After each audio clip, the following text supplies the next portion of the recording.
ওনাকে আমি প্রথমেই ধরছি, ধরার পরে বলছি আপনি কি গান বাজান? বলছেন হ্যাঁ আমি গান বাজাই। তা আমি বললাম আপনার মাথায় টুপি আছে, পাগড়ি আছে, গান তো হারাম। উনি আমাকে বলতেছে আপনি কি হাদিস কোরআন কিছু জানেন কিনা। তো আমি আর বার্গেনিং করি নাই, আমি সামনে দাঁড়ায় আছিলাম, দেখি ওনার কি কাজ করে, ওনার কি গানটা শোনায় আমাকে। দাঁড়ায়া উনি একটা গান গাইছে, গানটা আবার গানটা রিপ্লে ওর থেকে শুনবেন, আর নিজের মুখে থেকে শুনবেন। শুনেন, আপনি গানটা আবার গান, আমি আমি বলতেছি আপনি একটা একটু শব্দ করবেন না ভাই, আমি যেটা বলছি আপনি গানটা গান।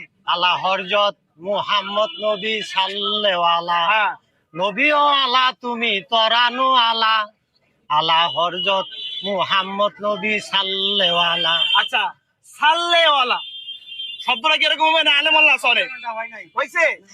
আর মোহাম্মদ সাল্লাল্লাহু আলাইহি সাল্লামের নাম যখন নিবে কি বলতে হয় ভাই বলেন তো একবার, কি বলতে হয়? তাহলে উনি যে মিডিয়ার সামনে এই যে গানটা যে গাইতেছে, এই যে হাজারো মানুষ